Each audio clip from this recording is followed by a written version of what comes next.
அவர் தேவனுடைய கர்த்தராகிய இயேசு கிறிஸ்துவின் பிதாவாகிய தேவனுக்கு ஸ்தோத்திரம். அவர் கிறிஸ்துவுக்குள் உன்னதங்களிலே ஆவிக்குரிய சகல ஆசீர்வாதங்களாலும் நம்மை ஆசீர்வதித்திருக்கிறார். இந்த ஆசீர்வாதம் எப்படிப்பட்டது, எப்படி அவர் எங்களை முன்குறித்தார், உலகத் தோற்றத்துக்கு முதல் எப்படி எங்களை தெரிந்து கொண்டார் என்ற அந்த வார்த்தைகளை நாங்கள் பார்த்தோம். 5 வசனங்களை நாங்கள் பார்த்தோம். இன்றைக்கு அதில் தொடர்ச்சியை நாங்கள் பார்க்க போகிறோம். 6வது வசனம், தம்முடைய தயவுள்ள சித்தத்தின்படியே நம்ம இயேசு கிறிஸ்து மூலமாய் தமக்கு சுவிகார புத்திரராகும்படி முன்குறித்திருக்கிறார். தம்முடைய தயவுள்ள சித்தத்தின்படியே நம்மை இயேசு கிறிஸ்து மூலமாய் தமக்கு சுவிகார புத்திரராகும்படி முன்குறித்திருக்கிறார். அதாவது கிறிஸ்து இயேசுக்குள்ள எங்களை ஆசீர்வதித்தார் என்று பார்த்தோம். உன்னதங்களில் எப்படி அவர் எங்களை ஆசீர்வதித்திருக்கிறார். இங்கே திரும்ப சொல்றார், கிறிஸ்து இயேசுவுக்குள். சொல்லுங்க, கிறிஸ்து இயேசுவுக்குள். கிறிஸ்து இயேசுவுக்குள் தம்முடைய தயவுள்ள சித்தத்தின்படியே நம்மை இயேசு கிறிஸ்து மூலமாய் தமக்கு சுவிகார புத்திரராகும்படி முன்குறித்திருக்கிறார். சுவிகார புத்திரர், அல்லேலூயா, சுவிகார புத்திரராகும்படி முன்குறித்திருக்கிறார். சுவிகார புத்திரன் அந்த அடாப்டட், அதாவது தத்தெடுத்திருக்கிறார் எங்களை. கிறிஸ்து இயேசுவுக்குள்ள உலக தோற்றத்துக்கு முன்பதாகவே அவர் எங்களை கிறிஸ்து இயேசுவுக்குள் சுவிகார புத்திரராகும்படி எங்களை முன்குறித்திருக்கிறார். ஆமென். அப்ப சுவிகார புத்திரர், சுவிகார புத்திரர் என்று சொன்னால், அதாவது ஒருத்தருக்கு சொந்தமான இடத்திலிருந்து அவரை முழுவதுமாக தத்தெடுக்கிறது. ஆங்கிலத்தில் சொல்ற அடாப்டட் சொல்லி, அடாப்டட். அப்படியாக இருந்த அந்த பிள்ளை தத்தெடுக்கிற பொழுது அது முழுவதுமாக கிறிஸ்து இயேசுவுக்குள்ள சுவிகார புத்திரராக அங்கே நாங்கள் எடுத்துக்கொள்ளப்படுற பொழுது, மீட்கப்படுகிற பொழுது, இந்த தேவனுடைய அதாவது குடும்பத்தில் நாங்கள் சேர்க்கப்படுகிறோம். அதாவது இந்த பூமியில் சட்ட ரீதியாக லீகலாக ஒரு குழந்தைய தத்தெடுக்கிற பொழுது அந்த தத்தெடுக்கிறவர்கிட்ட இருக்கிற முழு சொத்துக்கள், ஆசீர்வாதங்கள், அவர்கிட்ட இருக்கிற நன்மைகள் அனைத்தும் அந்த குழந்தைக்காக சட்டப்படி மாற்றப்பட வேணும், எழுதப்பட வேணும் இந்த பூமியில். இங்க தேவன் சொல்றார், நான் உங்களை புத்திர சுவிகாரராக எடுத்திருக்கிறேன். எப்படி எடுத்திருக்கிறார்? கிறிஸ்து இயேசுவுக்குள்ள உலக தோற்றத்துக்கு முதலே அவருடைய திட்டம், அனாதி திட்டத்தின்படி எங்களை அவர் மீட்டு கொண்டார். ஆமென். பிரியமானவருக்குள் தமக்கு தந்தருள தம்முடைய கிருபையின் மகிமைக்கு புகழ்ச்சியாக தம்முடைய தயவுள்ள சித்தத்தின்படியே நம்மை இயேசு கிறிஸ்து மூலமாய் தமக்கு, சொல்லுங்க, தமக்கு. தமக்குன்னு சொன்னா இங்க குறிப்பிடப்படுகிற வார்த்தை பிதாவாகிய தேவன். இந்த பிதாவாகிய தேவன் தேவனுக்கு சுவிகார புத்திரராக முன்குறித்திருக்கிறார். ஆமென். அப்படியாக இருந்தால் நீங்க யாருடைய பிள்ளைகள் அல்ல, நீங்க இப்பொழுது இயேசு கிறிஸ்து மூலமாய் பிதாவாகிய தேவன், அந்த சர்வ வல்லமையுள்ள தேவனுடைய பிள்ளைகளாக அவர் மீட்டிருக்கிறார், தத்தெடுத்திருக்கிறார். அப்ப அந்த தத்தெடுத்ததின் நிமித்தம் அவர்கிட்ட இருக்கிற எல்லா நன்மைகள், எல்லா ஆசீர்வாதங்களும் நம்முடைய வாழ்க்கைக்கு வரும். அதாவது அதில் என்ன சொல்லுதுன்னு சொன்னா, இந்த பூமிக்குரிய ஒரு தகப்பன்கிட்ட என்னென்ன நன்மைகள், என்னென்ன ஆசீர்வாதங்கள் இருக்கிறதோ, அந்த ஆசீர்வாதங்கள், அந்த நன்மைகள்லாம் அந்த மீட்கப்பட்ட, சுவீகரிக்கப்பட்ட, தத்தெடுக்கப்பட்ட அந்த பிள்ளை எல்லாவற்றுக்கும் சொந்தரவாளியாக மாறுகிறான். ஆமென். அதாவது அந்த ஓனர்ஷிப் மாற்றப்படுகிறது. அந்த ஓனர்ஷிப் சொன்னால் அந்த உரிமை, அந்த உரிமை யார்கிட்ட நாங்கள் எந்த பிள்ளையை நாங்கள் மீட்டோமோ அந்த பிள்ளைக்கு அந்த உரிமை மாற்றப்படுகிறது. ஆமென். அப்படியாக இருந்தால் இங்க தேவன் சொல்றார், தம்முடைய தயவுள்ள சித்தத்தின்படியே நம்ம இயேசு கிறிஸ்து மூலமாய் தமக்கு சுவிகார புத்திராம்படி முன்குறித்திருக்கிறார். எப்ப முன்குறித்தார்? உலக தோற்றத்துக்கு முன்பதாக. ஆமென். உலக தோற்றத்துக்கு முன்பதாக இயேசு கிறிஸ்து எங்களை முன்குறித்திருக்கிறார். முன்குறித்து தனக்கு சுவிகார புத்திரராகும்படி முன்குறித்திருக்கிறார். அவர் கண்ணாடியில் ஒரு நிழலாட்டமாய் பார்ப்பது போல உலக தோற்றத்துக்கு முன்பதாகவே எங்களை பார்த்து, இது என்னுடைய மகன், இது என்னுடைய பிள்ளை, இது என்னுடைய குமாரன், இது என்னுடைய குமாரத்தி, இது எனக்குரியதென்று சொல்லி முன்குறித்து அந்த தத்தெடுக்கிற அந்த வேலை அவர் செய்துட்டார். எங்களை மீட்டெடுத்துட்டார், எங்களை தத்தெடுத்துட்டார். இயேசு மூலமாக அதை சொல்ல போகிறேன். எப்படி அவர் தத்தெடுத்தார் என்றதை நாங்கள் பின்னுக்கு வருகிற வசனங்கள் மூலமாக பார்க்க போகிறோம். ஆமென். அப்போ இது என்னண்டா, அவர் ஏற்கனவே டிசைட் பண்ணிட்டார். என்ன? இவர்கள் என்னுடைய குமாரன் குமாரத்தி என்ற அந்த தீர்மானத்தை உலக தோற்றத்துக்கு முன்பதாகவே அவர் எடுத்துட்டார். ஆகையினால நாங்கள் ஒரு சாதாரணமான ஒரு ஏதோ தற்செயலாக நாங்கள் வந்தவர்கள் அல்ல. தேவனுடைய பிளான், தேவனுடைய பர்பஸ், தேவனுடைய திட்டம், தேவனுடைய நோக்கம் உலக தோற்றத்துக்கு முன்பதாகவே அவர் எங்களை முன்குறிச்சிருக்கிறார். அல்லேலூயா. பாருங்க, அவருடைய கிருபையின் ஐஸ்வர்யத்தின்படியே, இந்த அவருடைய கிருபையின் ஐஸ்வர்யம், அந்த கிருபையில் இருக்கிற நன்மைகள், அவருடைய கிருபையில் இருக்கிற பிளஸ்ஸிங். கிருபை ஒரு ஐஸ்வர்யம். அவருடைய கிருபையின் ஐஸ்வர்யத்தின்படியே, எவருடைய? பிதாவாகிய தேவனுடைய கிருபை. அந்த பிதாவாகிய தேவனுடைய அந்த கிருபையின் ஐஸ்வர்யத்தின்படியே நம்மை இயேசு கிறிஸ்து மூலமாய் தமக்கு சுவிகார புத்திரம்பாடி முன்குறித்திருக்கிறார். அவருடைய கிருபையின் ஐஸ்வர்யத்தின்படியே இவருடைய இரத்தத்தினாலே. யாருடைய இரத்தம்? இயேசுடைய இரத்தம். நன்றாக விளங்கிக் கொள்ளுங்க. இயேசுடைய இரத்தம். சொல்லுங்க. அவருடைய கிருபையின் ஐஸ்வர்யத்தின்படியே இவருடைய இரத்தம், அதாவது இயேசுடைய இரத்தத்தினாலே பாவ மன்னிப்பாகிய மீட்பு இவருக்குள் நமக்கு உண்டாயிருக்கிறது. எவருக்குள்ள? இயேசு கிறிஸ்துவுக்குள்ள அந்த பாவ மன்னிப்பாகிய மீட்பு நமக்கு உண்டாயிருக்கிறது சொல்லி இந்த திட்டங்கள், அவருடைய பிளான், அதான் பார்க்க போறோம். நமக்கு உண்டாயிருக்கிறது. நாங்கள் இயேசுடைய இரத்தத்தினால மீட்கப்பட்டுட்டோம். ஆமென். அவருடைய கிருபையின் ஐஸ்வர்யத்தின்படியே இவருடைய இரத்தத்தினாலே பாவ மன்னிப்பாகிய மீட்பு நமக்கு உண்டாயிருக்கிறது. அப்போ பாருங்க, எங்களுடைய மீட்பு ஒரு திட்டமிட்ட ஒரு தேவன் உலக தோற்றத்துக்கு முன்பதாகவே எங்களை திட்டமிட்டு எங்களை மீட்டு இருக்கிறார். அவருடைய கிருபை இன்றைக்கு எங்களுக்கு அவருடைய நன்மைகளை, அவருடைய தயவு, அவருடைய ஆசீர்வாதங்களை எங்களோட வாழ்க்கைக்கு தந்திருக்கிறது. ஆமென். அப்போ அவருடைய கிருபையில் ஐஸ்வர்யம் இருக்கு. அவருடைய கிருபையின் ஐஸ்வர்யம், அதாவது தேவன் ஏற்கனவே எங்களை திட்டமிட்டு மீட்டுட்டார்.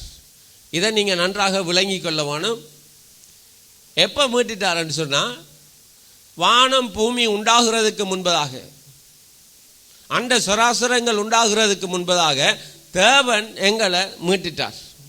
சிலர் கேட்பாங்க, இந்த ஏதேன் தோட்டத்தில் ஆண்டவர் இந்த ஏதேன் தோட்டத்தை படைச்சி ஆதாம உண்டாக்குற பொழுது அவருக்கு தெரியாதா பிசாசு அங்கே இருக்கிறான், பிசாசு அவனை வஞ்சிப்பான், விழுந்து போவான், ஆகையினால அவருக்கு தெரியாமலா இதை செய்துட்டாருன்னு சொல்லி?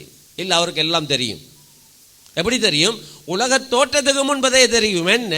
தான் ஒரு குமாரன், ஒரு மனுஷனை இந்த ஏதேன் தோட்டத்தை உண்டாக்கி, பூமியை உண்டாக்கி, அதை மனுஷருக்கு கண்டு கொடுத்து, அதில் குடியிருக்கிறதுக்காக ஏதேமை உருவாக்கி, ஏதேமை உண்டாக்கி, அவன் மேலே ஜீவ சுவாசத்தை ஊதி, ஆதாமுக்கு ஊதி, அவனுக்கு ஒரு மனைவியை ஏற்ற துணையை உண்டாக்கி, அவர்கள் இப்படி வாழ்கிற நேரம் அவங்க பிசாசானால வஞ்சிக்கப்படுவாங்க, பிசாசினால் அவர்கள் எத்தப்படுவார்கள், ஏமாற்றப்படுவார்கள் என்ற திட்டம் எல்லாம் பிதாவாகியதவனுக்கு தெரியும். ஆகையினால தானே உலக தோட்டத்துக்கு முன்பதாக மனுக்குலம் அடிமையில் போயிடும், அடிமைத்தனத்தில் வாழ்ந்துடும், அடிமைத்தனமாக போயிடுவாங்க, பிசாசுடைய ராட்சியத்துக்குள் அகப்பட்டுருவார்கள் என்று சொல்லி ஏற்கனவே ஏதேனும் உண்டாக்குறதுக்கு முன்பதாகவே, உலக தோற்றத்துக்கு முன்பதாக அவருடைய திட்டங்கள், பர்பஸ், அவருடைய நோக்கம் எல்லாம் நேர்த்தியாய் செய்து முடிச்சிட்டார். அல்லேலூயா. எப்படி நேர்த்தியா செய்து முடிச்சார்? அந்த கிருபையை அவர் சகல ஞானத்தோடும் புத்தியோடும் எங்களிடத்தில் பெருக பண்ணினார். இதில் என்ன சொல்றாருண்டா, இந்த கிருபை நல்லது, இந்த கிருபைக்கு தகுதியான எதுவுமே இல்லை, ஒப்பானது எதுவுமே இல்லை, இந்த கிருபையோட ஒப்புறதுக்கு எதுவுமே இல்லை. கிருபை தான். அல்லேலூயா. இந்த கிருபைக்கு ஒப்பிடத்தக்கது, இந்த கிருபைக்கு ஒப்பானது எதுவுமே முன்னிக்க முடியாது. ஏன்னு சொன்னா இந்த கிருபையில் நிறைய ஐஸ்வர்யம் இருக்கிறது. ஏன் இந்த கிருபை ஐஸ்வர்யம் என்று சொல்லுகிறோம்? இந்த கிருபை நமக்கு எல்லாவற்றையும் அவரிடத்திலிருந்து உலக தோற்றத்துக்கு முன்பதாகவே பெற்று தந்திருக்கிறது. உலகம் உண்டாக்குறதுக்கு முன்பதாகவே இந்த கிருபையின் ஐஸ்வர்யத்தின்படியே எங்கள் அவருக்கு புத்திர சுவீகாரராய் முன்குறைத்திருக்கிறார். அல்லேலூயா. அப்ப பாருங்க, அந்த கிருபையை அவர் சகல ஞானத்தோடும் புத்தியோடும் எங்களிடத்தில் பெருக பண்ணினார்.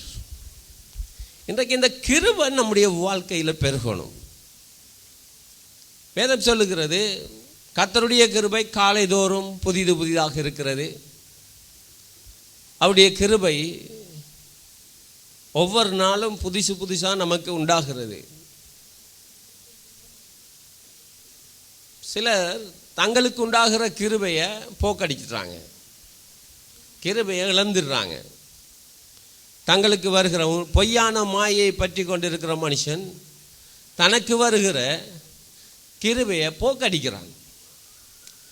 என்ன, ஆண்டவருடைய வார்த்தை சொல்லுகிறது, எங்களை அவருடைய சத்திய வசனத்தினால மீட்டிருக்கிறார், அவருடைய வார்த்தையினால மீட்டிருக்கிறார், அவருடைய வசனத்தினால மீட்டிருக்கிறார். ஆனால் இன்றைக்கும் உலகத்தில் இருக்கிற அந்த பாவ பழக்கங்கள்ல இருந்து மீட்ட மக்கள், ஜனங்கள் இன்றைக்கு கிருபையை ஒரு வழியா போக்கடிக்கிறாங்க. எப்படி போக்கடிக்கிறாங்க? கிருபையை இழந்து போறாங்க. எதனால இழக்கிறாங்க?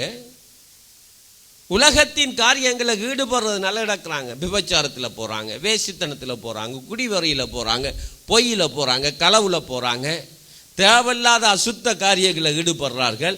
இப்படியாக நடந்து தங்களுக்கு வருகிற கிருபையை அவர்கள் போக்கடிச்சு கொண்டே இருக்கிறாங்க. இந்த கிருபையை இழக்கிறபடினால அங்க ஆண்டவராகிய இயேசுடைய இரத்தம், அவருடைய இரத்தம் இன்றைக்கும் பரலோகத்தில் நன்மையானவர்களை பேசி கொண்டிருக்கிறது. என்ன பேசுது? என்னுடைய நன்மையான பேசும். இது அவருடைய இரத்தத்தினால சம்பாதிக்கப்பட்ட கர்த்தருடைய சபை. இது என்னுடைய மகன், என்னுடைய மகள், இவனுக்கு கிருபையாயிரும், இவனுக்கு இறங்கும், இவனுடைய ஐஸ்வர்யத்தின்படி இவனுடைய பாவத்தை மன்னிச்சு போடும், இவனுக்கு இறங்கும், இவனுக்கு தீங்கு வரக்கூடாது, காப்பாற்றி கொள்ளும் என்று சொல்லி இந்த கிருபை, அந்த கிருபையினால் அந்த இரத்தம் என்ன செய்யணும், இன்றைக்கு தேவ சமூகத்தில் பேசி கொண்டிருக்கிறது. அது மாத்திரமல்ல, இயேசு கிறிஸ்துடைய இயேசுவே அங்கே தேவன்கிட்ட பேசுகிறார். என்னுடைய காயங்களை பாரு, என்னுடைய தழும்பை பார், என்னுடைய இரத்தத்தை பார், நான் பட்ட அடிகளை பாருங்க. அது மாத்திரமல்ல, இந்த இரத்தத்தினால நான் ஒரு உடன்படிக்கை பண்ணியிருக்கிறேன் தேவனே. என்ன உடன்படிக்கை? இந்த மனுஷர் எல்லாரையும் உம்முடைய சமூகத்துக்கு இந்த இரத்தத்தினால மீட்டு, இந்த இரத்தத்தினால உடன்படிக்கை பண்ணி, சேரக்கூடாத ஒளியில இவர்கள் எல்லாரையும் எனக்குள்ளாக கொண்டு வந்திருக்கிறேன். அவர்கள் உம்முடைய சமூகத்தில் இருக்கிறாங்க. ஆகையினால இவர்களுக்கு இந்த தீங்கு வராத படிக்கு காத்துக்கொள்ளும் என்று சொல்லி தேவன் இயேசு அவருடைய இரத்தம் இன்றைக்கும் தேவ சமூகத்தில் பேசி கொண்டிருக்கிறது. ஆனாலும் தேவ ஜனங்கள் என்ன செய்கிறாங்க? தங்களுக்கு வருகிற கிருபையை போக்கடிச்சு உலகத்தில் இருக்கிற தீமைகள், உலகத்தில் இருக்கிற அசுத்தங்கள், உலகத்தில் இருக்கிற காமவிகாரங்கள், உலகத்தில் இருக்கிற பொய்கள், பிரச்சனைகள், களவுகள், தீமைகள், அசுத்தங்கள், இவைகளில் ஈடுபட்டு தங்களுக்கு வருகிற கிருபையை போக்கடிச்சு கொண்டு ஏதோ ஜீவித்து கொண்டிருக்கிறார்கள். ஆனாலும் ஒரு நேரம் வரும், இவர்கள் கர்த்தருடைய சமூகத்தை விட்டு விலகுற பொழுது, கடைசியாக அந்த உடன்படிக்கை இல்லாம போகிற பொழுது, அவர்கள் கொஞ்சம் கொஞ்சமாகி தேவனுடைய அந்த பாதுகாப்பிலிருந்து விலகி ஒரு நேரம் வரும், அவர்கள் இயேசுவை மறுதளிச்சிருவார்கள்.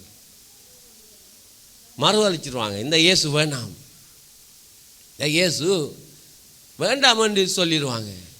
அப்படி சொல்ற நேரம் அவருடைய ரட்சிப்பு வாயினால அறிக்கை பண்ணி உண்டாக்கப்பட்ட பெற்றுக்கொண்ட அந்த ரட்சிப்பு, அந்த மீட்பு ஒரு நொடி பொழுதுல இழந்து போறாங்க. பிறகு அவங்க பிசாசு என்ன செய்யறான், முழுசா தன்னுடைய ஆளுகைக்குள்ள கொண்டு வந்துடுவான். அவருடைய கிருபை எவ்வளவு மகத்துவமானது, அவருடைய கிருபை எவ்வளவு நல்லது. அவருடைய கிருபையில் வாழுங்க. காலங்கள் நிறைவேறின போது விளங்கும் நியமித்தின்படி பரலோகத்தில் இருக்கிறவர்களும் பூலோகத்தில் இருக்கிறவரும் ஆகிய சகலமும் கிறிஸ்துவுக்குள்ளே கூட்டப்பட வேணும். அதுக்கு முதல் சொல்லு, அந்த கிருபையை அவர் சகல ஞானத்தோடும் புத்தியோடும் எங்களிடத்தில் பெருக பண்ணினார். இந்த ரெண்டு சொல்லுகள், சகல ஞானம் புத்தி, சொல்லுங்க, சகல ஞானமும் புத்தியும். அதாவது தேவனே ஞானமானவர், அவருடைய ஞானத்துக்கு முன்பதாக யாரும் நிற்க முடியாது. அவ்வளவு ஞானமுடைய, ஞானமாய் உலகத்தை படைத்தவர், அண்ட சராசரங்களை படைத்தவர், அவருடைய வார்த்தையினால் உருவாக்கினவர். அவருடைய ஞானம் என்ன செய்தாம், அவர் சகல ஞானத்தோடும், அதாவது இந்த மனுஷனில இந்த கிருபை பெறுகிறதுக்கு அவர்கிட்ட இருக்கிற சகல ஞானத்தையும் பயன்படுத்தி சகல ஞானத்தோடும் புத்தியோடும் எங்களிடத்தில் பெருக பண்ணுகிறார். ஒரு சிஸ்டம் இருக்கு. இந்த கிருபை நம்முடைய வாழ்க்கையில் பெருகிறதுக்கு ஒரு ஒழுங்கு இருக்கு. என்ன ஒழுங்கு? இன்றைக்கு சபை கூடி இருக்கிறீங்க, இன்றைக்கு உடன்படிக்கை இருக்கு, ஓய்வு நாள் தோறும் ஓய்ந்து இருக்க வேண்டும் என்ற ஒரு திட்டம் இருக்கு, நியமம் இருக்கு. இதெல்லாம் கடைப்பிடிக்கிற பொழுது இந்த கிருபை என்ன செய்யணும்னு சொன்னால் எங்களுடைய வாழ்க்கையில பெருக ஆரம்பிக்கிறது. அப்ப இந்த சிஸ்டம் ஒன்று இருக்கு. இந்த கிருபை நம்முடைய வாழ்க்கையில பெருக பண்ணினார், பெருக பண்ணினார் என்று. எதுக்கு? சும்மா பெருக பண்ணினார் இல்லை, 4 நாள் மட்டும் இல்லை, 4 நாள் மட்டும்தான் அது ஒரு கூறுறது, கூட்டல். ஆண்டவர் நன்னாங்கு 16 அப்படி பெருக பண்ணிட்டார் கிருபையை. எப்படி? சகல ஞானத்தோடும் புத்தியோடும் நம்முடைய வாழ்க்கையில் இந்த கிருபை பெருகணும் என்று சொல்லி உலக தோற்றத்துக்கு முதலே திட்டம் பண்ணியிருக்கிறார். நாங்கள் என்ன செய்கிறோம்? கிருபை இருக்கட்டும், எந்த வேலையை பார்ப்போம், எந்த பிரச்சனையை பார்ப்போம், என்னுடைய பிரயாணத்தை பார்த்துருவோம், என்னுடைய தொழிலை பார்த்துருவோம், என்னுடைய வேலையை பார்த்துருவோம், என்னுடைய குடும்பத்தை பார்த்துருவோம், என்னுடைய தோட்டத்தை பார்த்துருவோம், என்னுடைய ஆடை பார்த்துருவோம், மாடை பார்த்துருவோம் என்று சொல்லி இந்த கிருபையை போக்கடிச்சு கொண்டு ஜனங்கள் இந்த கிருபையை கொஞ்சம் கொஞ்சமா அசட்டை பண்ணி கொண்டு இருக்கிறார்கள், இழக்கிறாங்க. அப்ப கிருபை முக்கியம். கிருபை இல்லாமல் உங்களுக்கு உயர்வு இல்லை, கிருபை இல்லாமல் உங்களோட வாழ்க்கை செழிக்காது. ஆகையினால தான் இந்த கிருபை நம்முடைய வாழ்க்கையில வேணும். ஏன்னு சொன்னால் அவர் ஏற்கனவே தீர்மானிச்சிட்டார், ஏற்கனவே திட்டமிட்டார். எப்ப திட்டமிட்டார்னு சொன்னால் உலக தோற்றத்துக்கு முன்பதாக, யுகத்துக்கு முன்பதாக எங்களை திட்டமிட்டு மீட்டிருக்கிறார். அல்லேலூயா. ஆகையினால் இந்த தேவனுடைய பிளான், அவருடைய திட்டம், அவருடைய நோக்கம் ஏற்கனவே டிசைட் பண்ணப்பட்டாயிற்று. இன்றைக்கு டிசைட் பண்ண ஒரு காரியம் அல்ல, 2000 ஆண்டுகளுக்கு முன்பதாக டிசைட் பண்ண காரியம் அல்ல, உலகம் உண்டாகிறதுக்கு முன்பதாக அவர் தீர்மானிச்சிட்டார். அதை தான் இந்த சத்தியம் நமக்கு சொல்லி தருகிறது. அல்லேலூயா. அப்ப அந்த கிருபையை என்ன செய்யணும்? அவர் பெருக பண்ணினார் என்றைக்கு அந்த கிருபையை பெருக பண்றதுக்கு அவர் முழு ஞானத்தையும் முழு அறிவையும் அவர்கிட்ட இருக்கிற சகல ஞானத்தையும் சகல அறிவையும் எங்களுக்காக பாவிச்சிருக்கிறார். எதுக்காக பாவிச்சார்? இந்த கிருபையை பெருக பண்றதுக்கு. ஆனா இந்த கிருபையினுடைய மகத்துவம் தெரியாம இன்றைக்கு ஜனங்கள் இந்த கிருபையை போக்கடிச்சு தங்களுக்கு வர வேண்டிய சகல நன்மைகளையும் அவருடைய கிருபையின் ஐஸ்வர்யத்தினால் உண்ட வருகிற எல்லா ஆசீர்வாதங்களையும் கொஞ்சம் கொஞ்சமா இழந்துட்டே இருக்கிறாங்க. கடைசியில் தேர்றது கொஞ்சம் தான். அதனால் தான் கிருபையை போக்கடிக்காதீங்க. இப்போ பாருங்க, உலக தோற்றத்துக்கு முன் அவரால் தீர்மானிக்கப்பட்டது. எப்போ தீர்மானிக்கப்பட்டது? உலக தோற்றத்துக்கு முன்பதாக. யாருக்குள்ள? இயேசு கிறிஸ்துவுக்குள்ள தீர்மானிக்கப்பட்டாச்சு. அவருடைய நேசகுமாரன் இயேசுவுக்குள் அவர்கிட்ட இருக்கிற உரிமை என்ன? கடவுளுடைய அந்த சகல ஐஸ்வர்யமும் நமக்குரியது. அவருடைய தயவுள்ள சித்தம் நமக்குரியது. அந்த தயவுள்ள சித்தத்தினால அந்த கிருபையின் ஐஸ்வர்யங்கள் எல்லாம் நமக்குரியது என்று சொல்லி ஏற்கனவே திட்டமிட்டுட்டார். கிருபையின் ஐஸ்வர்யம். அப்போ இந்த கிருபையை நாங்கள் போக்கடிச்சிடாத படிக்கு ஒழுங்காக வாழ்ந்துட்டோம்னு சொன்னால், ஏனென்று சொன்னால் அவருடைய சகல ஞானத்தோடும். இன்றைக்கி ஒரு என்ஜினியரை சொல்லுவாங்க நல்லா படித்தவரண்டு, ஒரு விமானத்தை உருவாக்குறாங்க, அவங்கள அறிவை கொண்டு உருவாக்குறாங்க. இதெல்லாம் கொஞ்சம். தண்ணிக்குள்ளே போகிற ஷிப்பே உண்டாக்குறாங்க. விஞ்ஞானத்தில் எவ்வளோ வளர்ந்துருக்கிறது. ஆனால் இதெல்லாம் அவங்களுக்கு இருக்கிற அந்த கொஞ்சம் அறிவும் கொஞ்சம் ஞானமும். ஆனால் இந்த கிருபை நம்மகிட்ட பெறுகிறதுக்கு அந்த சராசரங்களை உண்டாக்குன தேவன் அவர்கிட்ட இருக்கிற சகல ஞானத்தையும், அவர்கிட்ட ஒரு ஞானம் 2 ஞானம் இல்லை, அவர்கிட்ட நிறைய இருக்குது. அதனால தான் அதை எழுத முடியாத படிக்க சகல ஞானத்தோடும் எங்களோட வாழ்க்கையில் கிருபையை பெருக பண்ணியிருக்கிறார். அல்லேலூயா. கிருபையை பெருக பண்ணியிருக்கிறார். இந்த கிருபைக்கு இந்த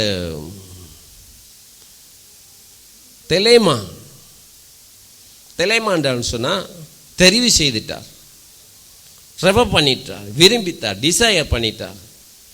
பிளீஷவில் அவருடைய தயவுள்ள சித்தம், அவருடைய தயவுள்ள எண்ணம், அவருடைய விருப்பம், அவர் தீர்மானித்த தீர்மானம் எல்லாம் உலக தோற்றத்துக்கு முன்பதாகவே அவர் தீர்மானித்து நம்மளை தெரிஞ்சிருக்கிறார். அல்லேலூயா. இப்போ இந்த உலக தோற்றத்துக்கு முன்பதாக கர்த்தரங்களை தெரிஞ்சிருந்தா நாங்கள் ஒரு விசேஷமான மக்கள். ஆமே, விசேஷமானவர்கள். அதனால தான் அவர் சொல்கிறார், காலங்கள் நிறைவேறும் போது, சொல்லுங்க, காலங்கள் நிறைவேறும் போது விலங்கு நியமத்தின்படி பரலோகத்தில் இருக்கிறவைகளும் பூலோகத்தில் இருக்கிறவைகளுமாகிய சகலமும் கிறிஸ்துவுக்குள்ளே கூட்டப்பட வேண்டும் என்று தமக்குள்ளே தீர்மானித்த தம்முடைய தயவுள்ள சித்தத்தின் ரகசியத்தை எங்களுக்கு வெளியிட்டார். என்ன சொல்றார்? காலங்கள் வரும். அவர் மனதில் இந்த ரகசியத்தை வச்சு கொண்டிருக்கிறார். என்ன ரகசியம்?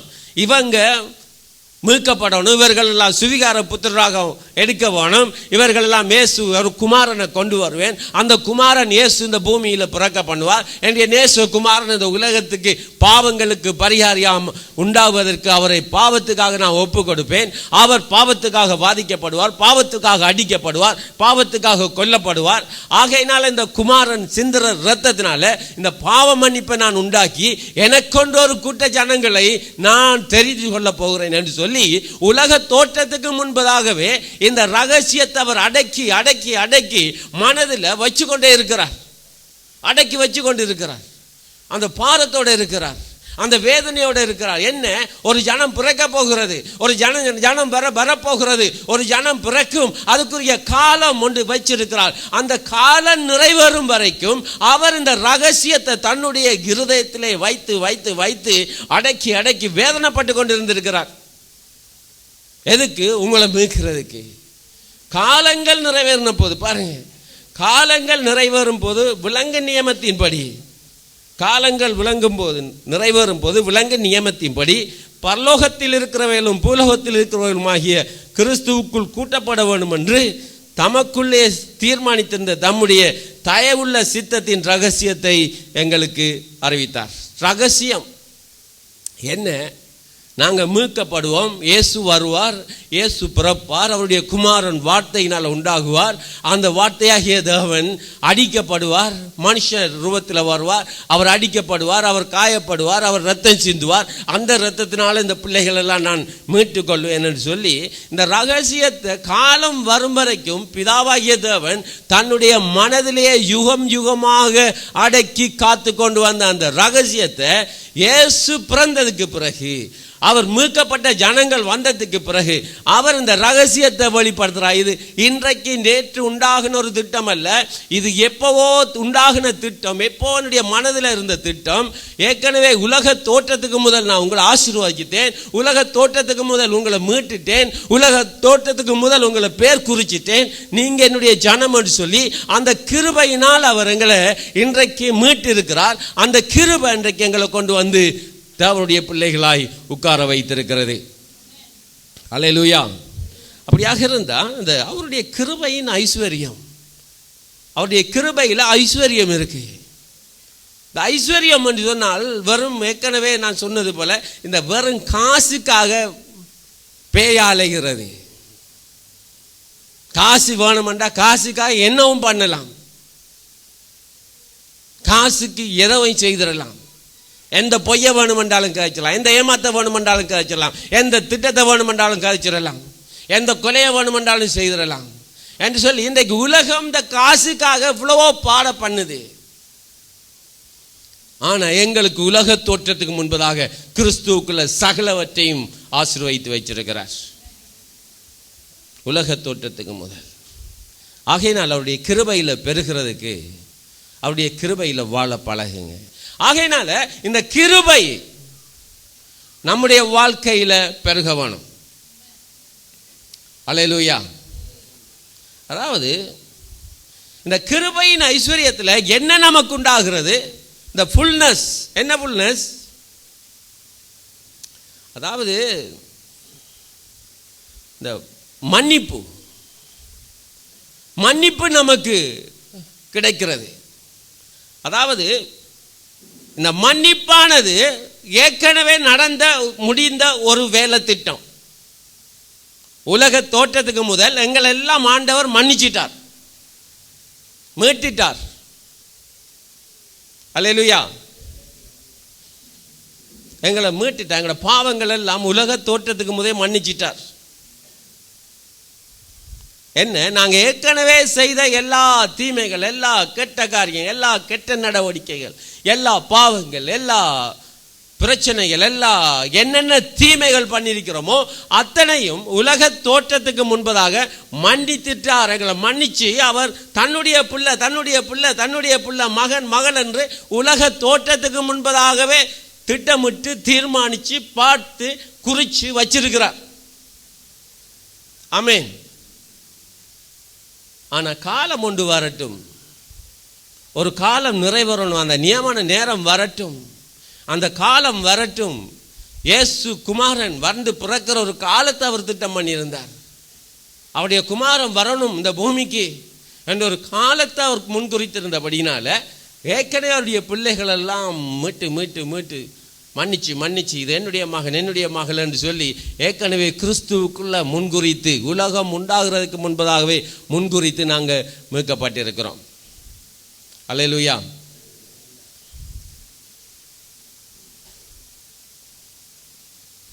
ஏன்னு சொன்னால் அவருடைய ரத்தம் எங்களை இன்றைக்கு பரிசுத்தமாக மாற்றிருக்கு. மன்னிப்பினால, அவருடைய இரத்தத்தின் மன்னிப்பினால இன்றைக்கு அவருடைய இரத்தம் எங்களை பரிசுத்தமாய் மாற்றி எங்களை நீதிமானாக கொண்டு வந்து வச்சிருக்கு. ஆமென். நீதிமானாக மாறிட்டேன். நாங்கள் யாரும் சொல்லாதீங்க நீ நான் பாவி என்று, நான் தகுதி இல்லாதவன் சொல்லாதீங்க, நான் ஒன்றுக்கும் உதவாதவன் சொல்லாதீங்க, குப்பன்னு சொல்லாதீங்க, நான் ஒன்றுக்கு முடியாதவன் சொல்லாதீங்க, நான் அசுத்தன் என்று சொல்லாதீங்க, அவர்கிட்ட வர்றதுக்கு நான் தகுதி இல்லைன்னு சொல்லாங்க. எல்லா தகுதியும் ஏற்கனவே அவர் டிசைன் பண்ணி தந்துட்டார். அல்லேலூயா. ஆகையினால இந்த நான் பாவி, நான் பூச்சி, நான் புழு, நான் துரும்பு, நான் ஒன்றுக்கும் உதவாதவன் அப்படி என்று சொல்லாங்க. ஒரே ஒரு காரியத்தை பவுல் அப்போஸ்தலன் சொல்கிறார், இந்த சுவிசேஷத்துக்காக நான் துடைச்சி போட்ட துண்டை போலானே, துடைக்கிற ஒரு துண்டு மாதிரி எல்லாருக்கும் சம்பலாக போயிட்டான்னு சொல்கிறார். துடைச்சி போட்ட துண்டை போல கணக்கு இல்லாமல் கிடக்கிறேன். காரணம் என்னன்னு சொன்னால் இந்த சுவிசேஷத்துக்காக நான் அப்படி வந்திருக்கேன். அப்படி சொல்லுங்க, வேறு ரெண்டும் சொல்லாதீங்க. நீங்கள் கிருபையால் மீட்கப்பட்ட ஜனம். அல்லேலூயா. கிருபையினால் மீட்கப்பட்டிருக்கிறீங்க. அந்த கிருபை அவருடைய ரத்தம் சிந்தினதுனால, அந்த ரத்தத்தினால எங்களுக்கு அந்த அசுரன்ஸ், எங்களுக்கு அந்த உத்தரவாதம் நமக்கு கிடைச்சிருக்கு. நான் பாவ மன்னிப்பு பெற்றுட்டேன். ஆமென். எப்போ? உலக தோற்றத்துக்கு முன்பதாக. அதனால தான் நீங்கள் இன்றைக்கு இங்கே இருக்கிறீங்க. அவர் தெரிஞ்சிட்டார். இன்னும் நிறைய பேர் இருக்கிறாங்க தேசங்களில், பட்டணங்களில், கிராமங்களில், காடுகளில், மலைகளில், எல்லா இடங்களும் ஆண்டவர் தெரிஞ்ச ஜனங்கள் இருக்கிறாங்க, வரப்போகிறாங்க. அல்லேலூயா. அவருடைய திட்டத்தின்படி அந்தந்த நேரத்தில் வந்து சேருவாங்க. ஆமென். அப்போ பாருங்கள், இந்த ஐஸ்வர்யம், ரிச்சஸ், காலங்கள் நிறைவேறும் போது நியமத்தின்படி பரலோகத்தில் இருக்கிறவைகளும், சொல்லுங்க, பரலோகத்தில் இருக்கிறவைகளும் பூலோகத்தில் இருக்கிறவைகளுமாகிய சகலமும் கிறிஸ்துவுக்குள்ளே கூட்டப்பட வேண்டும். அதாவது பரலோகத்தில் இருக்கிறதும் பூலோகத்தில் இருக்கிற, பரலோகமும் பூமியும் ரெண்டும் எல்லாம் இணைக்கப்பட வேணும், சேர்க்கப்பட வேணும். ஏன்னு சொன்னால் இந்த பூமியை ஆண்டவர் பாவம் இல்லாமல் எல்லா நன்மைகள், எல்லா ஆசீர்வாதங்களை உண்டாக்கித்தான் படைச்சார். 2 மனுஷன் ஆதாம் ஏவாளை படைக்கிற நேரம் அவர்களுக்கு தேவையான எல்லாம் நிறைஞ்சிருந்தது. நதி இருந்தது, அங்கே வைடூரியம், கோமேத கற்கலன ஆறுகளில் நதிகள் இருந்தது, தங்கம் இருந்தது, எல்லாம் நல்லா இருந்தது. 2 மனுஷனுக்கு சுற்றி சுற்றி தண்ணியை வச்சுருந்தார், ஆறுகளை வச்சுருந்தார். அந்த ஆற்றில் நிறைவான மாணிக்க கற்கள், கோமேதம் அப்படி குறித்து வச்சிருக்கு. இதெல்லாம் அந்த நாளையில் கோமேத கற்கள், வைடூரிய கற்கள் எல்லாம் என்னன்னு தெரியாது. ஆண்டவர் வச்சிருக்கிறார். இன்றைக்கு ஜனங்கள் எடுத்து பாவிக்கிறாங்க. ஏன்னு சொன்னதெல்லாம் அவர்களுக்கு தான் வச்சிருக்கிறார். இங்கே சொல்லப்படுகிறது, காலங்கள் நிறைவேறும் போது விளங்கும் நியமத்தின்படி பரலோகத்தில் இருக்கிறவைகளும், பரலோகத்தில் 5 இருந்தால் 5 சக, பூமியில் 5 இருந்தால் சமன், ஈக்குவல் 10 ஆகவனும். அதாவது பரலோகத்தில் இருக்கிறவைகளும், அந்த பரலோகத்தில் இருக்கிறவைகள் என்ன இருக்கு பரலோகத்தில்? இது என்னது பரலோகத்தில் இருக்கிறவைகள் என்று இருக்கு மொட்டையா? பரலோகத்தில் இருக்கிறவைகளும் பூலோகத்தில் இருக்கிறவைகளும் ஒன்றாக கூட்டப்பட வேணும். பரலோகத்தில் பரிசுத்தவான்கள் இருக்காங்க, நீதிமான்கள் இருக்காங்க, நீதிமானுடைய இரத்தம் இருக்கிறது, பரிபூர்ணமாக்கப்பட்ட நீதிமான்கள் இருக்காங்க, புதிய உடன்படிக்கை நீதிமான்கள் இருக்கிறாங்க, இயேசு இருக்கிறார், இயேசுடைய இரத்தம் இருக்கிறது, ஆபேலுடைய இரத்தம் இருக்கு, எல்லாம் இருக்கிறது. தாவனுடைய ஆசாரிப்பு கூடாரம் இருக்கு, அவருடைய சிங்காசனம் இருக்கிறது, இயேசு கிறிஸ்து இருக்கிறார், எல்லாம் அங்கே இருக்கிறது. பரலோகத்தில் இருக்கிறவைகளும் எல்லாம் இருக்கிறது. ஆனால் பரலோகத்தில் இருக்கிறவைகளும் என்ன? பரலோகத்தில் இருக்கிறவைகளும் என்ன இருக்கு? அதாவது என்ன சொல்லுண்டா, இந்த பரலோகத்தில் இருக்கிற, அதாவது சொல்லப்படுகிறது ஹெவன்லி திங்ஸ். நான் தம்பிட்ட கேட்டேன், மகன் ஹெவன்லி திங்ஸ் என்றா என்னடான்னு கேட்டேன். அது சொன்னார், வானத்தில் இருக்கிற பொருட்கள் என்று சொன்னார். அவரோட மொழிப்பு அப்படி தான் கொடுத்தார். கிட்டத்தட்ட அவர் வந்துட்டார் சரியான ஒரு மொழிபெயர்ப்புக்கு. அதாவது பரலோகத்தில் இருக்கிற நன்மைகளும், பரலோகத்தில் இருக்கிற ஆசீர்வாதங்களும், பூமியில் இருக்கிற ஆசீர்வாதங்களும் ரெண்டும் ஒன்றாக சேர்க்கப்பட வேணும். இதுதான் சத்தியம். அதாவது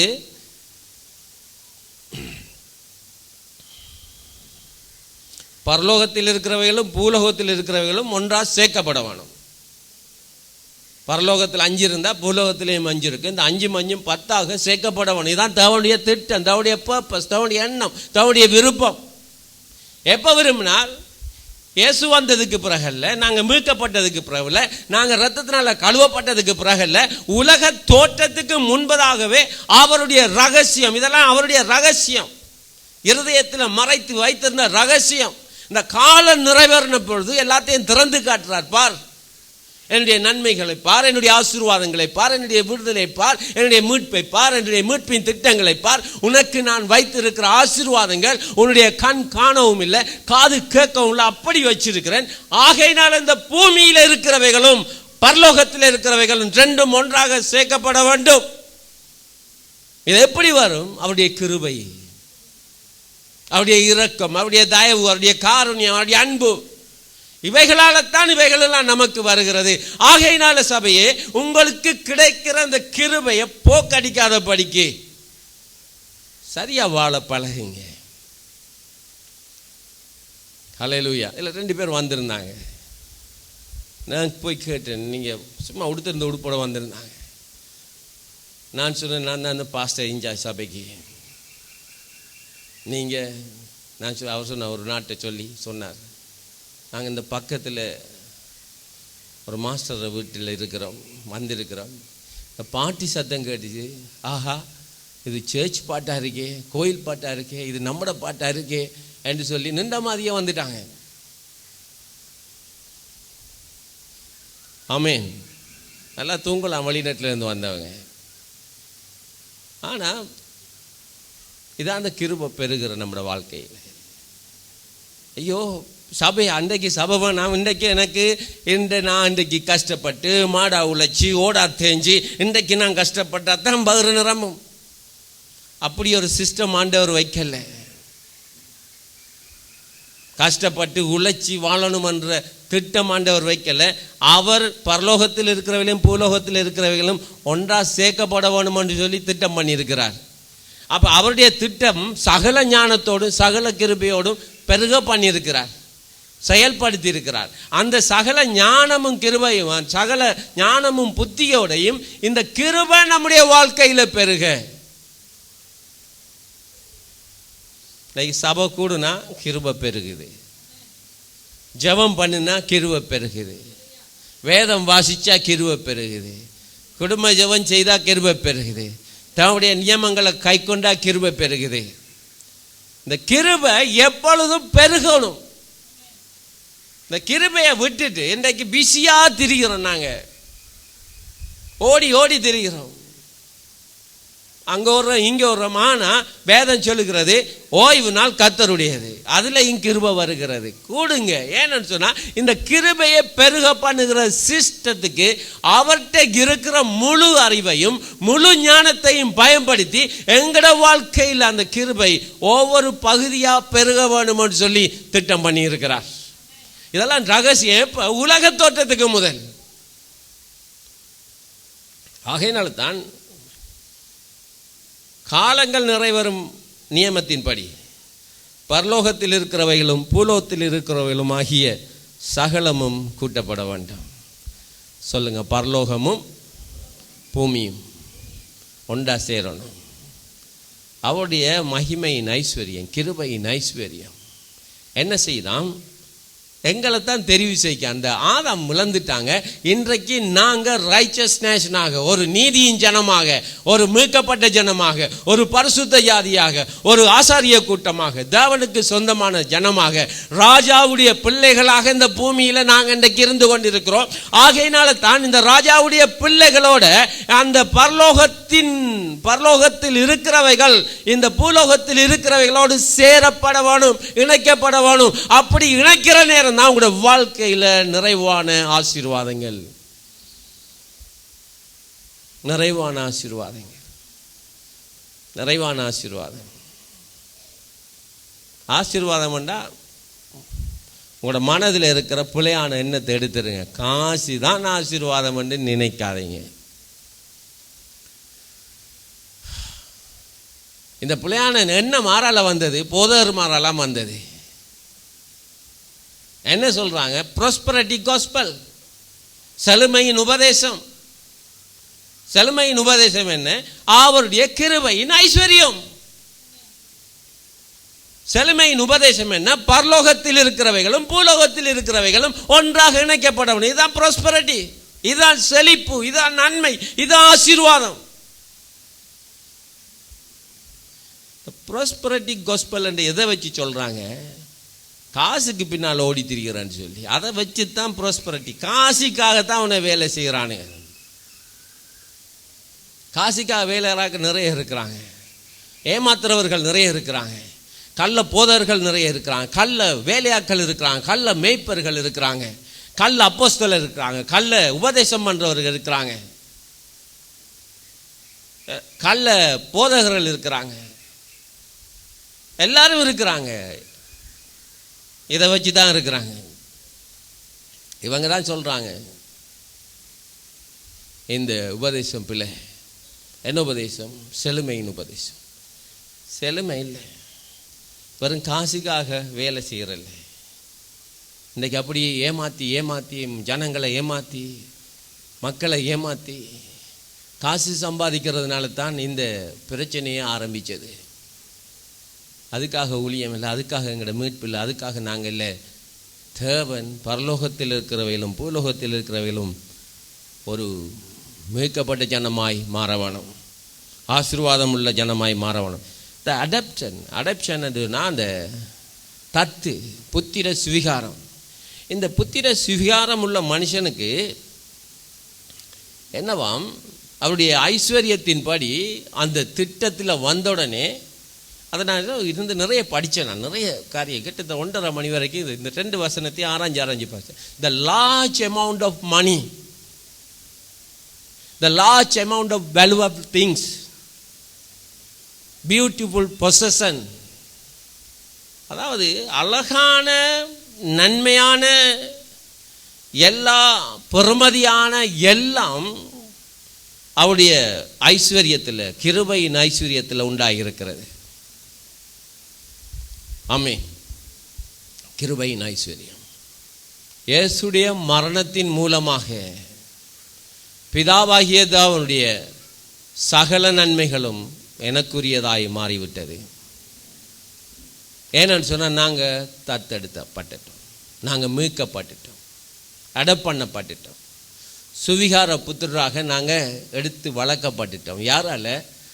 உண்டாக்குன தேவன், உலகத்தை உண்டாக்குனவர், ஞானமாய் உண்டாக்குனவர், உலகத்தை படைச்சவர்கிட்ட நாங்கள் மீட்கப்பட்டு சுவிகார புத்திரராய் வந்தபடினால இன்றைக்கு சட்டப்படி பிதாவாகிய தேவனுடைய சகலமும் ஹெவன்லி திங்ஸ், பரலோகத்தில் உள்ளவைகளும் பூலோகத்தில் உள்ளவைகள் அனைத்தும் நம்முடையது. இதை ஏற்றுக்கொள்ள எங்களோட மனம் ஆயத்தமாக இருக்க வேணும். அல்லேலூயா, எங்களுடையது. எதனால் இந்த பேர்த் உண்டாயிட்டு? எப்படி? உலக தோற்றத்துக்கு முன்பதாக கிறிஸ்துவுக்குள்ளே நாங்கள் பிறந்து, கிறிஸ்துவுக்குள்ளே வளர்ந்து, கிறிஸ்துவுக்குள்ளே ஆசீர்வதிக்கப்பட்டு, கிறிஸ்துவுக்குள்ளே அவருடைய மகிமையின் ஐஸ்வர்யத்தின்படி நாங்கள் மீட்கப்பட்டு, அவருடைய இரத்தத்தினால கழுவப்பட்டு, உலக தோற்றத்துக்கு முன்பதாகவே எல்லாவற்றையும் நமக்கு தந்துட்டார். கால நிறைவேறின பொழுது குமாரன் அனுப்பினார், குமாரன் வந்து பாடுபட்டார், அவருடைய சித்தத்தை, அவருடைய விருப்பத்தை பூமியில் சரியாக வாழ்ந்து கிட்ட சொல்கிறாங்க 700-800, எனக்கு சரியாக தெரியாது, 700-800 நியாய பிரமாண சட்டத்திட்டங்கள் இருக்காம். அந்த சட்டத்திட்டங்கள் அத்தனையும் படி அவர் வாழ்ந்து நியாய பிரமாணத்தின் படி எல்லாவற்றையும் செய்து முடித்து சிலுவையிலிருந்து சொல்றார், எல்லாம் முடிந்தது. என்ன? நியாய பிரமாண சட்ட திட்டங்கள் எல்லாவற்றையும் நான் செய்து முடித்துட்டேன், இனி செய்து முடிக்கிறதுக்கு ஒன்றுமில்லை. ஒரு மனுஷனும் தேவண்ட திட்டத்தை நிறைவேற்றல. ஆகையினால இவர் நிறைவேற்றிட்டார். நிறைவேற்றினபடினால அவருடைய இரத்தத்தினால இன்றைக்கு எங்களை மீட்டு பிசாசிட்ட இருந்தது பூலோகத்தில் உள்ளவைகளும் பரலோகத்தில் உள்ளவைகளும் எல்லா நன்மைகளையும் இந்த பூமியில நமக்கு தந்துட்டார். இதுதான் சத்தியம். அல்லேலூயா. அப்ப அந்த கிருபையை சகல ஞானத்தோடும் புத்தியோடும் எங்களிடத்துல பெருக பண்ணினார். அதாவது இந்த சகல ஞானத்தோடும் சகல புத்தியோடும் பெருக பண்ணினார் என்றதுக்கு நிறைய விளக்கம் கொடுக்குறாங்க. என்ன விளக்கம்? இந்த அபண்டன்ட் சொன்னால் அதாவது கணக்கில் அடங்காத நன்மைகள். அதில் சுகம் இருக்குது, அதில் ஆசீர்வாதம் இருக்குது, அதில் வெற்றி இருக்குது, அதில் ஜெயம் இருக்குது, ஜெயவாழ்வு இருக்குது, எல்லாம் இருக்குது. பிறகு சொல்கிறார் have in exercise greatly excel. அதாவது நிறைய காரியங்களை சொல்கிறாங்க. அந்த வசனத்துக்கு அடிக்கிட்டே போகிறாங்க. நன்மையான வெற்றியான வார்த்தைகளை அந்த மொழிபெயர்ப்பு, அந்த கிரேக்க மொழிபெயர்ப்புலேருந்து பார்க்குற நேரம் நிறைய நன்மைகளை அந்த ஒரே வார்த்தையிலேருந்து வெளியில் கொண்டு வராங்க. அந்த ஒரே வார்த்தையை தான் இங்கே அந்த வார்த்தையினுடைய முழு நன்மைகளையும் தான் இங்கே சொல்லப்படுகிறது. பூலோகத்தில் இருக்கிறவைகளும் பரலோகத்தில் இருக்கிறவைகளும் சகலமும் கூட்டப்படவனும் சேர்க்கப்படவனும். யாருக்கு? மீட்கப்படாத மனுஷனுக்குல, நமக்கு. ஆமென். சொன்னது யாரும் இல்லை, அண்ட சராசரங்களை உண்டாக்குன கர்த்தர் சொன்னார் என்றதை நம்புங்க. பாஸ்டர் மகேந்திரன் சொல்லியிருக்கலாம், இல்லை சொல்ல நேரம் பாண்டவர் சொல்லியிருக்கலாம், அதை நம்பாதீங்க. கர்த்தர் சொன்னார், வார்த்தையில் சொன்னார். வார்த்தை இன்றைக்கு நமக்கு வெளிச்சம், பேதைகளை உணர்வுள்ளதாக மாற்றும். ஆமென். அந்த கிருபை அவர் சகல ஞானத்தோடும் புத்தியோடும் எங்களிடத்தில் பெருக பண்ணினார். காலங்கள் நிறைவேறும் போது விளங்க நியமத்தின்படி பரலோகத்தில் இருக்கிறவைகளும் பூலோகத்தில் இருக்கிறவர்களும் ஆகிய சகலமும் கிறிஸ்துவுக்குள்ளே கூட்டப்பட வேணும். அல்லேலூயா. தமக்குள்ளே தீர்மானித்திருந்த தம்முடைய தயவுள்ள சித்தத்தின் ரகசியம். சொல்லுங்க சொல்லுங்க ரகசியம். சொல்லுங்க ரகசியம். சொல்லுங்க ரகசியம். ரகசியம் அதாவது ஒரு சீக்ரெட். அதாவது இதை இந்த ரகசியத்தை என்னென்று பார்த்தா அந்த ஹோலி சீக்ரெட், பரிசுத்த ரகசியமா அப்படி என்று போட்டிருக்கிறாங்க. ரகசியம் யார் வச்சிருந்தா அந்த ரகசியத்தை? பிதாவாகிய தேவன், அந்த யெகோவா கர்த்தர், அந்த எலோஹிம், அந்த எல்சடாய், அவர் இந்த ரகசியத்தை தன்னுடைய இருதயத்தில் வைத்து வைத்து மறைத்து மறைத்து மறைத்து மறைத்து இந்த ரகசியம் எல்லாம் எப்போ வெளியில வரும், எப்போ இந்த ரகசியத்தை சொல்லலாம், எப்போ இந்த முன்குறிக்கப்பட்ட ஜனங்களுக்கு இந்த ஆசீர்வாதத்தை கொண்டு போகலாம் என்று சொல்லி அவர் வச்சிருந்த ரகசியம் இயேசு கிறிஸ்து 2000 ஆண்டுகளுக்கு முன்பதாக பிறந்து இந்த பூமியில் வந்த பொழுது காலம் நிறைவேறிட்டு ரகசியத்தை சொல்லுகிறார். பரலோகமும் பூமியும் ஒன்றாய் இன்றைக்கு இணைக்கப்பட வேணும். அதற்கு ஒரே வழி கர்த்தராகிய இயேசு. அவர் சொல்லுகிறார், பரலோகத்தில் இருக்கிறவைகளும் பூலோகத்தில் இருக்கிறவைகளும் ஆகிய சகலமும், பரலோகத்தில் இருக்கிற நன்மைகள், பரலோகத்தில் இருக்கிற ஆசீர்வாதங்களும் பூமியில் இருக்கிற நன்மைகளும் ஆசீர்வாதங்களும் ஒன்றாய் இணைக்கப்பட வேண்டும். அப்பொழுதுதான் இந்த பூமியில நன்மை நமக்கு வருகிற அதை கிருபையினால நாங்கள் பெற்றுக்கொள்ளுகிறோம். கிருபை எப்படி பெற்றுக்கொள்ளும்? கிருபை கொடுக்கிறது, விசுவாசம் பெற்றுக்கொள்ளுகிறது. எப்படி? அதை அப்படியே நம்புங்க, அவ்வளோதான். ஒரு கஷ்டமும் பட தேவையில்லை, ஒரு பாடுபட தேவையில்லை. அவருடைய கிருபை அப்படியே கொடுக்கும்.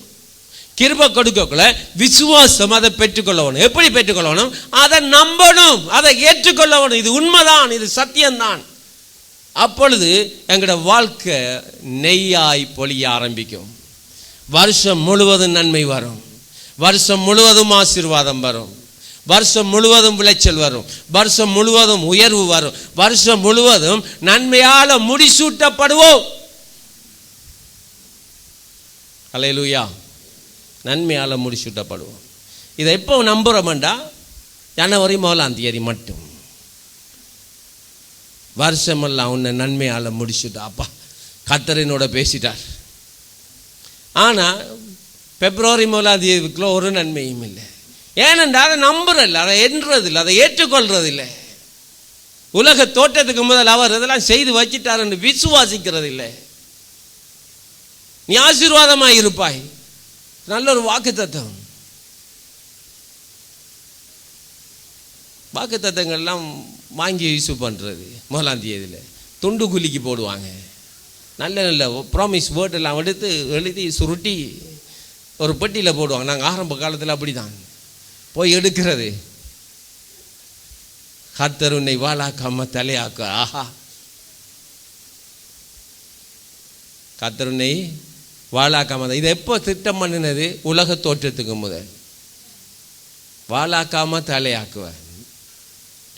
இன்னொரு துண்டு எடுப்போம். நீ காஞ்சொரிய போல போவா.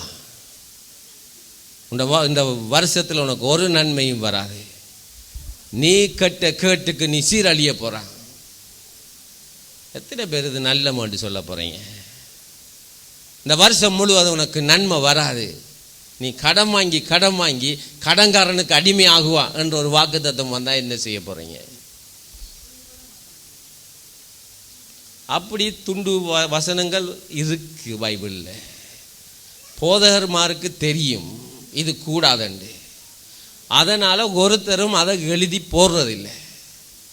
அப்படி போட்டால் ஜனம் சபைக்கு வராதுன்னு அவங்களுக்கு தெரியும். அதனால் அப்படி எழுத மாட்டாங்க. நீ செய்கிறத சீக்கிரமா செய், போய் தூக்கு போட்டு சாகு. யாருக்கு இது? யூதாசுக்கு எழுதப்பட்ட வசனம். எத்தனை பேர் செய்ய போறீங்க? இன்றைக்கு பைபிள்ல அந்த வசனம் இருக்கு. இன்றைக்கு இதுக்கு கொடுக்குற மதிப்பு ஆண்டவருடைய வார்த்தையில் சொல்லப்பட்ட ஆசீர்வாதத்துக்கு கொடுக்கறது இல்லை. ஏனென்றா இது கஷ்டப்பட்டா தான் வரும்ன்ற அந்த மென்டாலிட்டியை எங்களோட சமூகம், நாங்கள் சாபத்தில், நாங்கள் உபத்திரவத்தில், நாங்கள் அடிமைத்தனத்தில் வாழ்ந்த வாழ்க்கையில் வந்த அந்த வழி நமக்கு நிறைய கற்று தந்திருக்கு. இப்போ அந்த கற்றுக் கொடுக்கிற ஆண்டவர் மாற்றிட்டார். கிறிஸ்துவுக்குள்ள பிறக்க பண்ணிட்டார், கிறிஸ்துவுக்குள்ள உயிர்ப்பிக்க பண்ணிட்டார், கிறிஸ்துவுக்குள்ள மீட்டுட்டார், கிறிஸ்துவுக்குள்ள ஆசீர்வதித்தார். உலக தோட்டத்துக்கு முதல்ல வச்சிருந்த அந்த திட்டத்துக்கு நாங்கள் பங்குள்ளவர்களாய் நாங்கள் வந்துட்டோம். ஆனா இப்ப சொல்றோம் என்ன, கர்த்தருடைய சகல நன்மைகளும் சகல ஆசீர்வாதங்களும் உங்களுக்கு உரியது. இது எப்படி வரும்? கிருபையினால வரும். விசுவாசிக்கிற மட்டும்தான் நாங்கள் செய்ய வேண்டிய வழி. ஹல்லேலூயா. இந்த 10 கன்னிகைகளை நாங்கள் பார்ப்போமாக இருந்தா, 10 கன்னிகைகளும் இயேசுடைய வருகையை தான் பார்த்து கொண்டிருக்கிறாங்க. மணவாளன் வர்றதுக்கு அவங்க பார்த்து கொண்டிருக்கிறாங்க. மணவாளன் வர தாமதிச்சிட்டு சாமம் ஆகிட்டு 1 மணி 1:30 மணி அப்படி ஆகுது. அந்த நேரம் மணவாளம் வாராம். மணவாளம் வார நேரம் எல்லாம் மேலதாள வாத்தியங்கள், இசை கருவிகள் எல்லாம் வாசிக்குது, எல்லா பாடல்களும் தொழிக்குது, எக்காலங்கள் ஊதப்படுகிறது. இந்த 10 கன்னிகைகளும் ஒரு மண்டபத்தில் மணவாளம் வருவார் என்று பார்த்து கொண்டு இருக்கிறாங்க. அவங்ககிட்ட இருந்த விளக்கை வச்சுட்டு இருக்காங்க.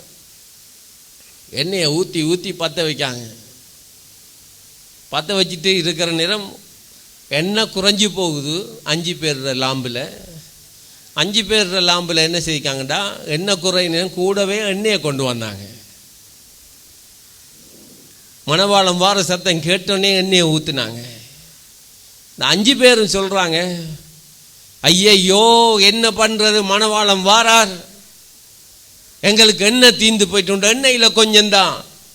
அவர் சொல்கிறாங்க, அந்த 5 பேரும் புத்தி உள்ளவங்க. அவங்க சொல்கிறாங்க, எனக்கும் காணாமல் வந்து உனக்கும் காணாமல் வந்து 2 பேரும் பிரச்சனை படுறதை விட ஓடி போய் இந்த சந்தியில் போய் எண்ணெயை வாங்கிட்டு வான்னு சொல்கிற நேரம் இந்த புத்தி இல்லாத 5 பேரும் அந்த ராட்சாமத்தில் ஓடுறாங்க எண்ணெயை தேடி.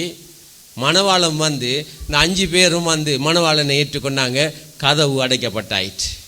மணவாளம் வந்துட்டார். இவங்க பிறகு எண்ணெயை வாங்கிட்டு வராங்க. உங்களை எனக்கு தெரியான்னு சொல்கிறார். ஆண்டவர்கிட்ட, ஏன் எனக்கு கஷ்டம், ஏன் இப்படி பாடு, ஏன் எனக்கு வியாதி, ஏன் எனக்கு இந்த பிரச்சனை, ஏன் நான் இவ்வளவு பாடு உனக்கிட்ட நான் மந்தத்திலிருந்து தரத்திரமும் குறைவுலையும் இருக்கிறேன் என்று சொன்ன சொல்ல, உனக்கு புத்தி இல்லைன்னு சொல்ல போகிறார். அதான் அந்த 10 கண்ணி இதை தேடி படிக்கக்குள்ள இந்த 10 கண்ணீரை என்ட்ரில் ஆகணும். இதுக்கு நிறைய உதாரணங்களுக்கு நான் அதெல்லாம் எடுக்கலை. இந்த 10 கன்னிகைகளை கொண்டு வந்து அந்த டிவைன் சீக்ரெட், அதாவது பரிசுத்த ரகசியத்தில் கொண்டு வந்து முடிக்கிறார். என்ன ரகசியம்? புத்தி இல்லாதவங்கள் எல்லாம் போனாங்க, அலைஞ்சு போனாங்க. இன்றைக்கு ஆண்டவருடைய வார்த்தை, அவருடைய வசனம் நமக்கு ஜீவன், வல்லமை, அறிவு எல்லாவற்றையும் உண்டு பண்ணுறதுக்கு, அந்த கிருபையை எங்களோட வாழ்க்கையில் சகல ஞானத்தோடும் சகல புத்தியோடும் எங்களிடத்தில் பெருக பண்ணுறதுக்கு அவருடைய கிருபையை நமக்கு தந்திருக்கிறார். அல்லேலூயா, அல்லேலூயா. சிஸ்டர் ஒரு நாள் ஜெபிக்கிறேன்னு சொன்னாங்க. ஜெபிக்கிறாங்க, ஆண்டவரே உம்முடைய சுத்த கிருபையில் நான் வாழ்கிறேன்னு. நான் அவ கரெக்ட் பண்ணினேன், திருத்தினேன். நான் சொன்னேன், கொஞ்சம் நெல்லுங்க, சுத்த கிருபண்டா அசுத்த கிருபண்டா ஒன்று இருக்கணும். கிருபைக்கு முன்னுக்கு எதுவும் இல்லை. கிருபை தான். கிருபன்னு சொல்லி ஜெபம் பண்ணுங்க என்று சொல்லி திருத்தினேன். ஏன்னு சொன்னால், சில நேரங்களில் இந்த கிருபையை வச்சு மனுஷனுடைய ஆவிக்குரிய வாழ்க்கையை விழுத்தாட்டி போடுறாங்க. யாரு? போதகர்மார். நீ ஒன்றுக்கு உதவாதவன், நீ எல்லாம் இதுக்கு தகுதி இல்லை, நீ இதுக்கு பொருத்தமானவன் இல்லை, ஞானசானமா உனக்கு இப்போ தரையில்லாது, நீ அதுக்கு தகுதி இல்லை.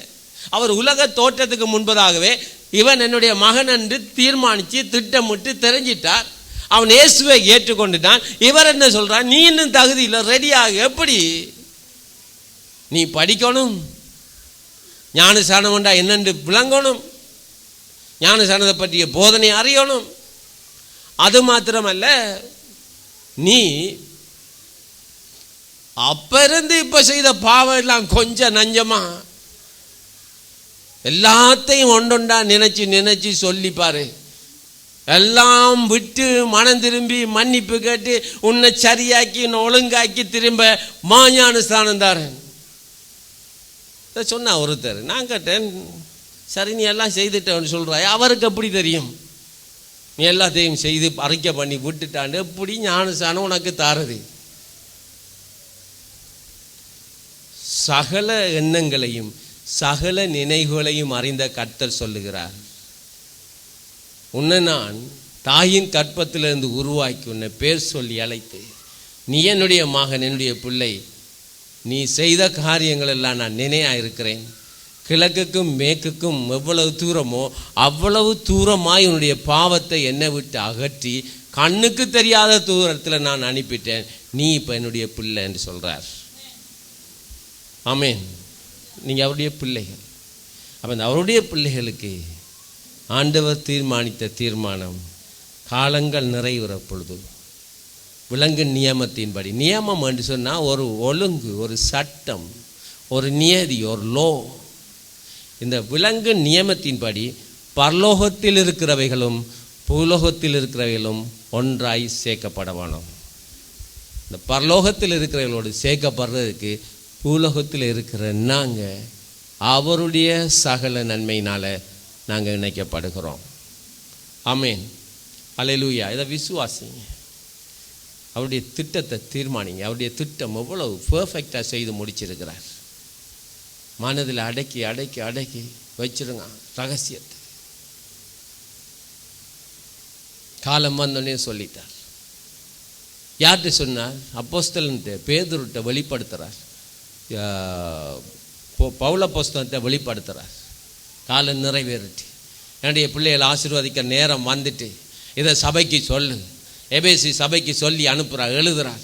இதை எல்லா சபையில் இந்த நிருபத்தை வாசிக்க வைங்கன்னு சொல்லி அடுத்த கடிதம் எழுதுகிறார். என்ன நம்புங்க, சபையே உபத்திரவம் வந்தது உண்மை, அடி வாங்கினது உண்மை, பிரச்சனை வந்தது உண்மை, ரத்தம் சிந்தினது உண்மை, பாட அனுபவித்தது உண்மை, நாங்கள் கஷ்டப்பட்டது உண்மை, வறுமையில் இருந்தது உண்மை, தரத்திரத்தில் இருந்தது உண்மை.